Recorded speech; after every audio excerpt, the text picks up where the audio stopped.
Gobbet! Gobbet looks up from a dented tin of oysters at the sound of your approach. Her rat's madness and folly scurry from her hips up to her shoulders. Two sets of beady red eyes fix themselves on you. Hey Seattle, oyster? She spears a grey lump of seafood with a fingernail, extends it to you. It smells like a low tide at a municipal pier. Sure, why not? You pop the rubbery wad of flesh into your mouth and chew. An explosion of lukewarm brine is your reward. Good, right? Half-repressed memories of dumpster diving in the Barrens dance a merry jig in your brain as the mangled oyster slides down your throat. Yeah, delicious.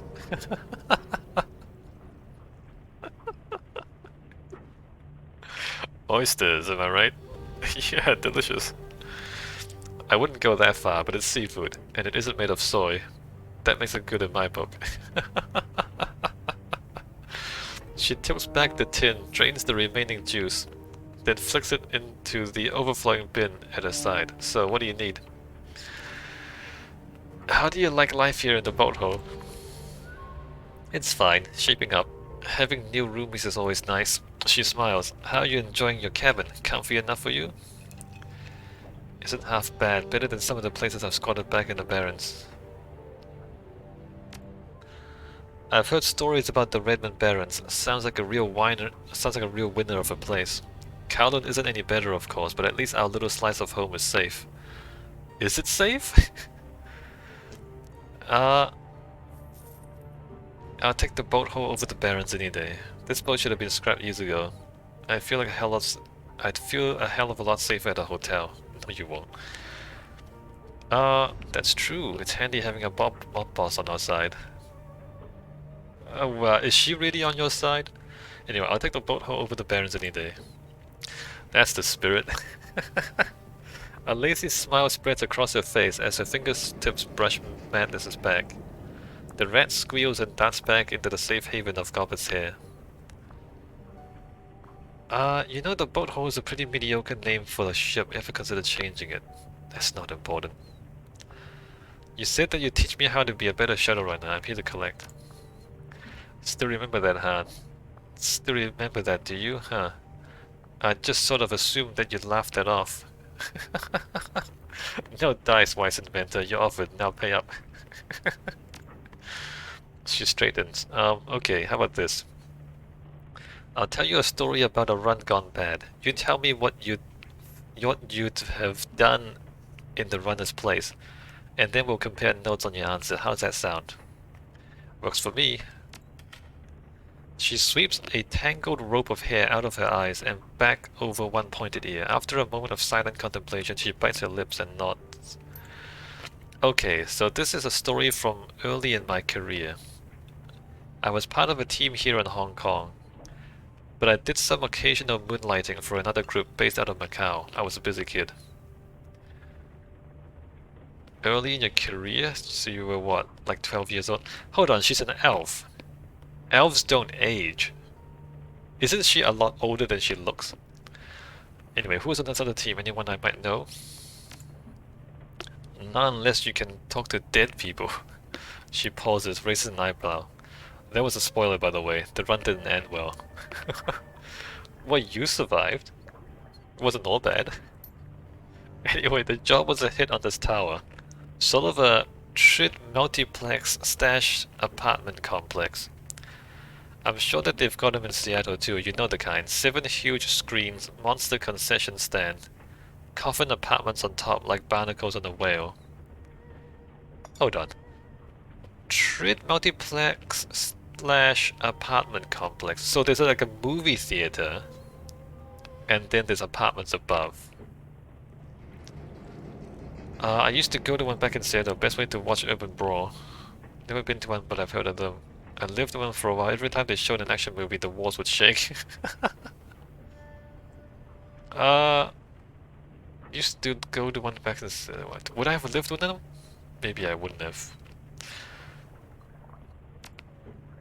She nods. Good. You know what I'm talking about then. Our client wanted us to break into one of the apartments. The story was that an ex of hers, a guy named Boggs, lived there. She'd been cooped up with him until about a week prior, then things went sour in a big way.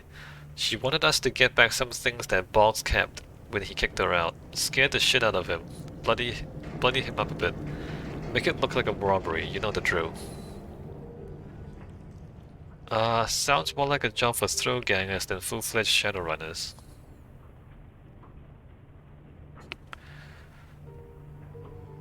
Yeah, like what, you're just gonna... Yeah, no, not... Doesn't sound like a Shadowrunner job. Yeah, it was a pretty bush league gig, but the pay was decent enough, not the sort of thing you'd turn down. Alright, I guess if the pay is good. So anyway, Sibilance, that was our group leader, had a plan. We knew that we had to go in quiet because the Metroplex had a panic system wired directly to the Hong Kong police force.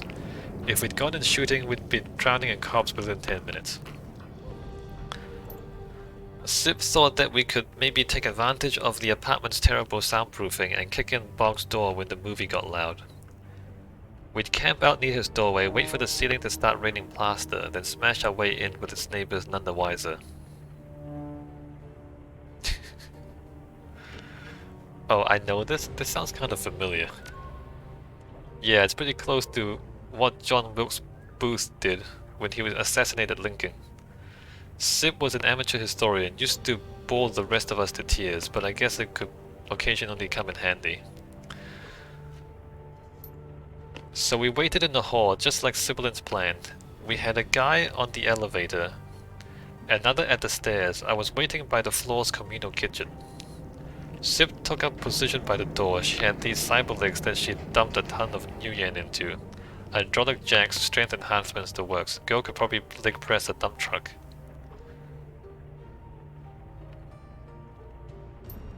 She pauses for a moment. Come to think of it, most of her plans involve kicking things. There's something a little sad about that. Hey, if you've got the legs, you might as well use them. Hey, if that was a thing, I wouldn't question it. And this woman was the best suited to lead this sort of group of runners. I mean, hey, if that was a thing, I wouldn't question it. Yeah, you're very supportive. Me, I'd have preferred to work for someone who's thought with their head instead of her robot legs.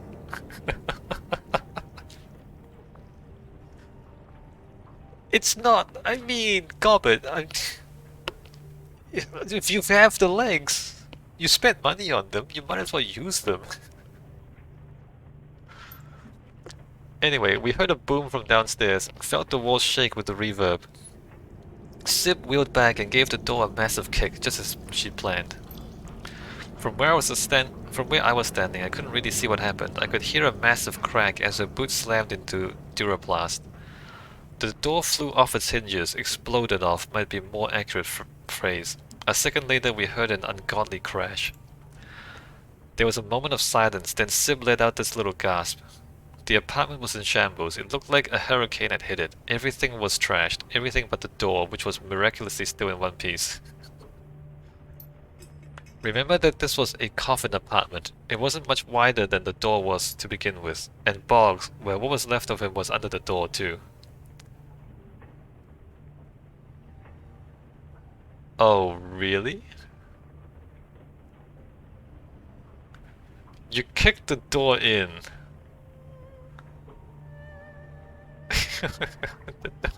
And did the door kill him, or was he already dead? Oh no. Yeah, it wasn't good. Boggs was dead, and the stuff that we'd been sent there to recover had been smashed to bits. And then the building alarm went off. Huh. So that was the situation. Our payday is smashed. My temporary teammates are all standing around with stupid looks on their faces. The cops are coming. I'm standing by the kitchen. She plants her hands on her hips, smiling. What would you have done in my place? I mean...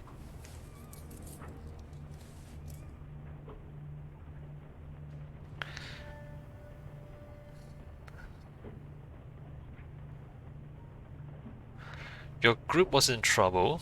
I would have rallied with them, tried to help them fight their way past the cops and out.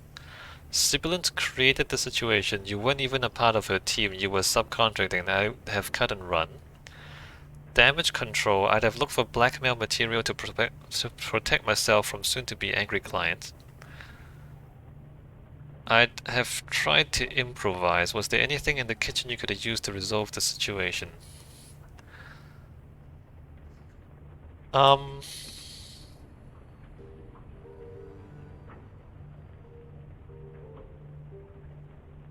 Wouldn't you get out of there as quick as possible? I mean, how long does it take for the cops to turn up?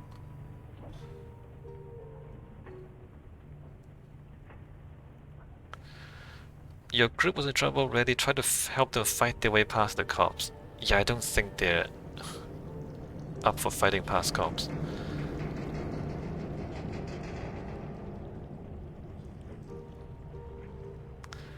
Blackmail material to protect myself. Improvise. I guess I'd improvise. Good thinking. As it happens, there was, and I knew just what to do with it. The thought popped into my head, and I just went with it. She taps her temple with a smile. Was it your rat totem telling you what to do? That's a lesson to remember, Seattle. The first answer that you come up with is almost always the best one you're gonna have, so just roll with it. Don't second guess yourself, don't hesitate, just act. You live longer that way. The first answer that you come up with is almost always the best one you're gonna have, so just roll with it.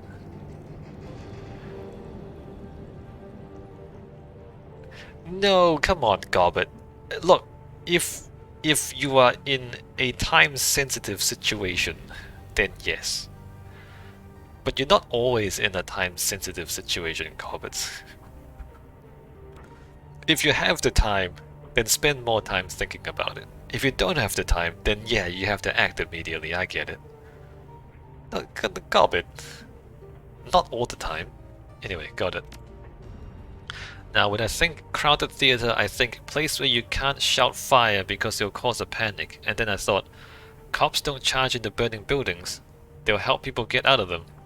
And as it happened, I had the means to create real, genuine fire sitting right across from me. A pair of industrial ovens. You set the building on fire.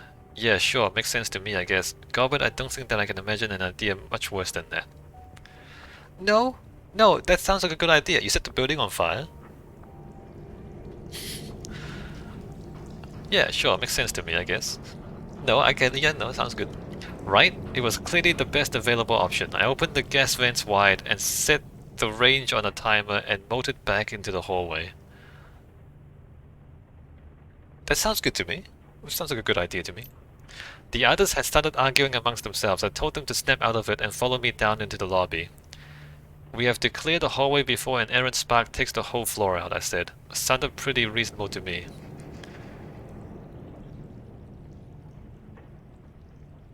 Yeah, no, you're right.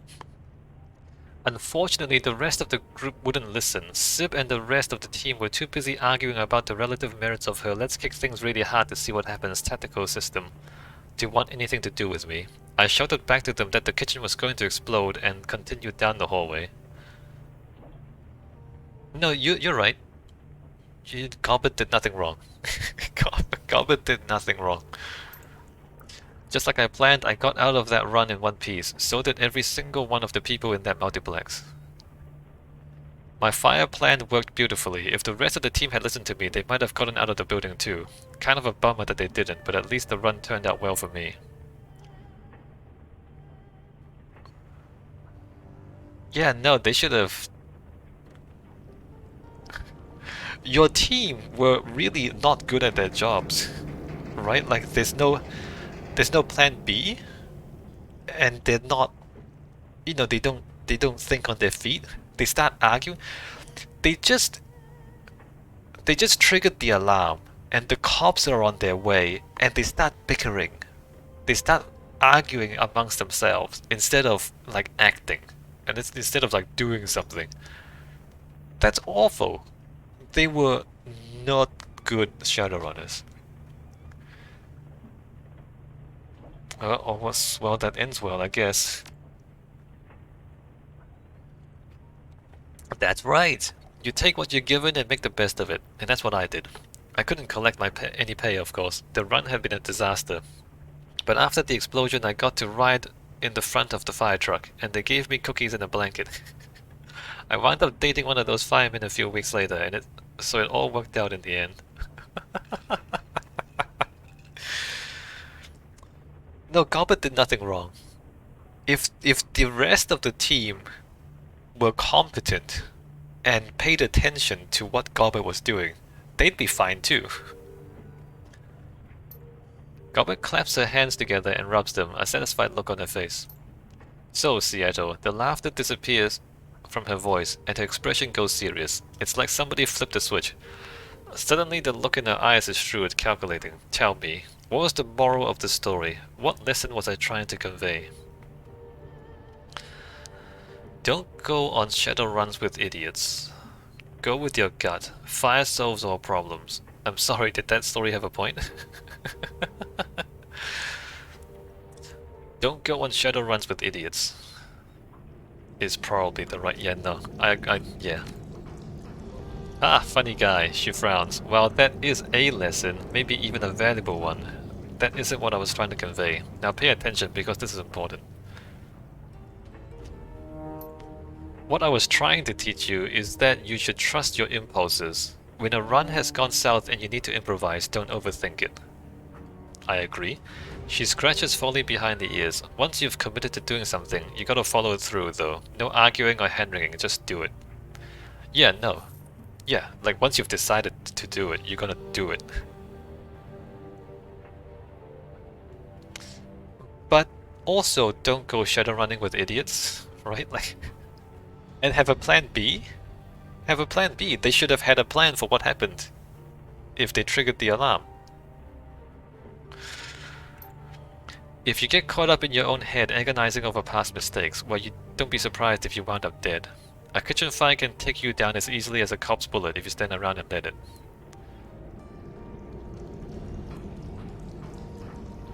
I mean, I guess so. I mean, she's right, but Anyway, you know, Boathole is a pretty mediocre name for a ship. Ever consider changing it? Yeah, sure, considered it a bunch of times. I never really cared enough to actually do it, though. She shrugs. You want to call it something else? I'm open to it. I want a strong name. How about the Defiance? The Revenge feels appropriate.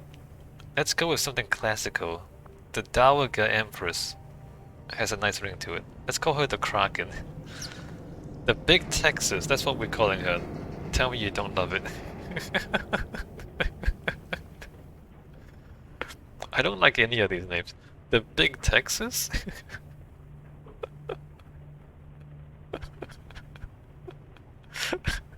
The Big Texas. Like, especially because it's a pretty crappy ship. Like, it's not a great ship. The Big Texas is kind of like ironic. So is the Dowager Princess. The Dowager Empress. It's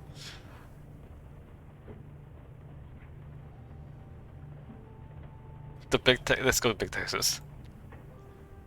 She does her best to stifle a laugh. Yeah, sure. That's pretty good, Seattle. You get a gold star for that one.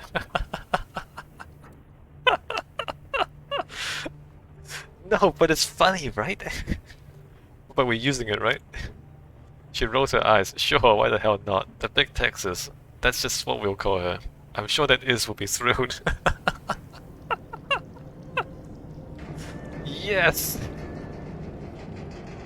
I'm having a second thought about the new name for the boat. No, we're gonna do it. It's gonna be called the Big Texas. Are you certain that siblings and the rest of the Macau team were dead? She shrugs.